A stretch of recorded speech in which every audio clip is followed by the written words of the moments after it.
और ancient sword जल्द ही ढूंढनी पड़ेगी। सीन वापस शिफ्ट होता है ज़ेंग पर, जिसके सामने जियाओ फैन खड़ा होता है।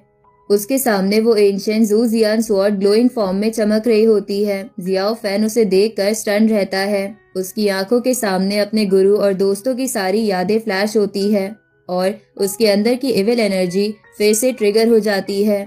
उसकी आंखें लाल हो जाती है।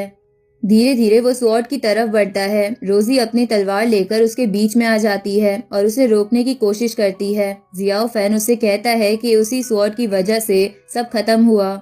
जिसके बाद रोजी जियाओ फैन के पास आती है और उसे वहां से जाने के लिए कहती है, लेकिन जियाओ फैन रोजी की बात ना सुनकर आंखें बंद कर लेता है और स्वॉर्ड तोड़ने की पूरी कोशिश करता है।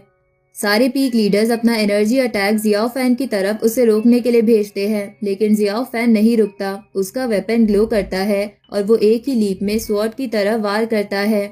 आसमान में लाइट फैल जाती है। पीक लीडर्स आसमान से नीचे गिरते हैं और जियाओ फैन को स्वॉर्ड छूने से रोकते हैं, लेकिन उनके रोकने से पहले जियाओ फैन उस स्वॉर्ड को छू लेता है और पूरा आसमान हिल जाता है। जमीन क्रैक हो जाती है, जिसके बाद एक ब्लाइंडिंग फ्लैश होता है। फिर साइलेंस, हर जगह धूल। धीरे धीरे रोजी अपनी आंखें खोलती है और देखती है कि जियाओ फैन वहां से गायब है। बस स्वॉर्ड है जो अब आधी टूट चुकी होती है। उसकी ब्लेड से एक छोटी सी ब्लू फ्लेम अब भी जल रही होती है। रोजी उस स्वॉर्ड को उठाती है और सारे पीक लीडर से बोलती है कि जब तक वो फ्लेम उस स्वॉर्ड में से निकल रही है तब तक राइटियर्स पाथ भी जिंदा रहेगा।